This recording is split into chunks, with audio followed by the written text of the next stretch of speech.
What's going on, y'all? Arel Moody here, America's Top Young Speaker. This video is inspired by a conversation that happens for a lot of students during back to school. I just finished speaking at a school orientation program. It's the fourth year that they brought me in to speak at their program. I'm going to do another few orientation programs, and whenever I'm there, I know there's a dialogue and a conversation that always happens amongst people. And it sounds a little something like this. Hey, what's going on? How was your summer? What did you do? Oh man, it was awesome. I went to the beach, I went to my uncle's house, I swam with snorkels, I did some underwater basket weaving, I rode on a horse, I thought I saw a unicorn, and I played with something I thought that was a Loch Ness monster. Turns out it was just a goldfish that got really, really big. That's hot. Now that's the normal conversation that you expect to happen. The thing is, when you get back to school or you get back to any type of environment from not seeing people for a while, everyone's going to ask you, what did you do? Now, the first time you tell it, you're going to be really, really excited because you probably did a lot of cool stuff and you can't wait to share with people.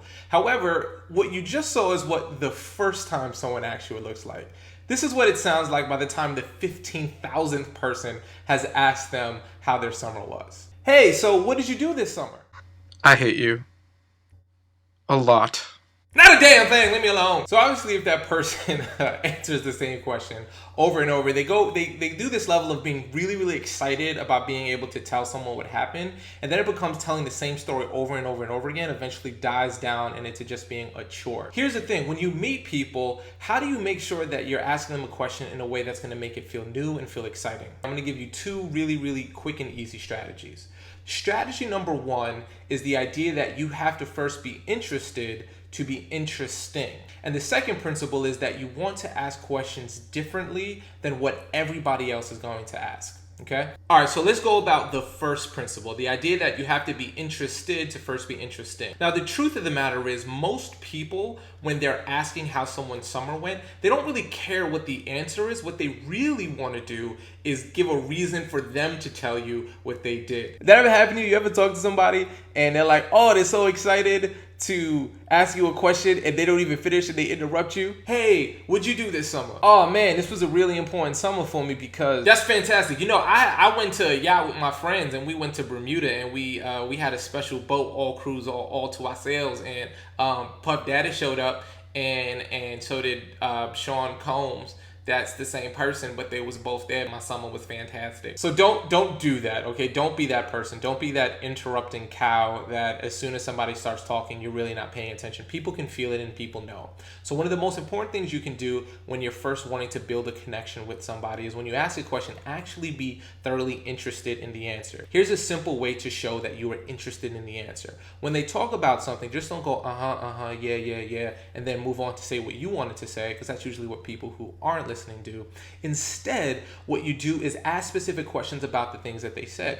So if they say something like, oh, it was cool because I went and visited my grandfather. Oh, that's really cool. Where's your grandfather live? Is he close or is he far?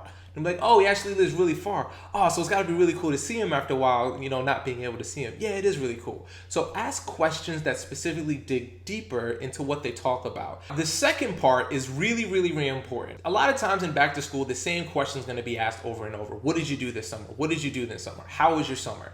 That kind of becomes boring. Instead, what you want to do is ask questions that are interested about their summer, but they're more unique. So an example of that might be the question, hey, what was the best movie that you saw this summer? Or what was the most exciting thing that happened to you this summer? Or did you go any really cool places? It's basically something that could lead you into asking all the questions you normally would ask, but you take it from a different angle. The key principle behind this is if you know people get asked a certain question over and over and over again, instead of you asking the exact same question, ask a different form of that. And to recap, be interested to be interesting. Don't ask the same question everybody else is going to ask. Ask a different question. It becomes refreshing. It makes people excited about answering things, and it makes you memorable and stand out, and that builds a connection between you and people, and that goes a real long way. So here's what I want you to do.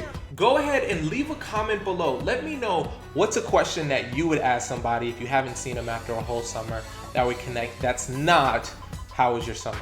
Make sure to subscribe to the channel in the subscribe button right there. Hit the subscribe button. If you liked it, there's a like button somewhere. Hit that like button. Show a brother some love, okay? You're awesome.